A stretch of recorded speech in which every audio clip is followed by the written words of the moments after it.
FBI can lie. No. And we can't, but at 28, I didn't know that. So I figure like we had a lot of involvement in that Varsity Blues case where all those parents went to prison. And the reason they got people to entrap themselves is by saying, Rick Singer would say, my IRS, my nonprofit is under IRS audit. I need to talk to you about the way you got money to my nonprofit. It wasn't under audit. That was the ruse the FBI created to get these parents to get themselves into trouble. So they can lie. So when the meeting opened, they actually told my lawyer that I was just a witness. I'm like, well, that sounds better than a target. That I knew. So about 7 minutes into the meeting, Paul Bertrand looks directly at me and says, Justin, do you ever remember reading a press release that said your client, Keith, averaged 27% a year in his hedge fund? And I'm like, no, I don't. I don't remember that. So he said, let me ask you again. My lawyer's starting to get nervous, right? He said, so let me ask you again.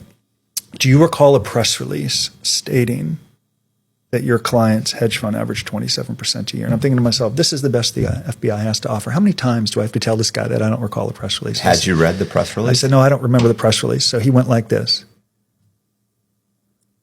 And he reaches over, shuffling. He's like, now he's mocking me. He's making fun of me. He's going to get me. So he finally pulls out the document. He asked me to read it.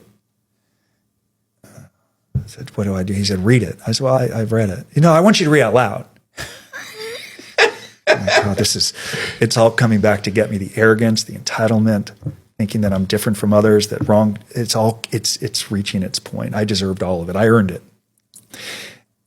And I said in this letter that I read, I'm arguing with my client, Keith. And my client said to me, I've never lied to you. And in the document it says, isn't that the pot calling the kettle black? I enjoyed your press release talking about the 27% guaranteed return fund. So the FBI agent says, do you ever recall reading a press release talking about 27%? And he said, read it again just to make sure. Because I heard you say you didn't remember. Let's just read it one more time to make sure. And I said, you actually want me to read it again? He said, I'd love for you to read it again. That'd be great. I'm like, okay.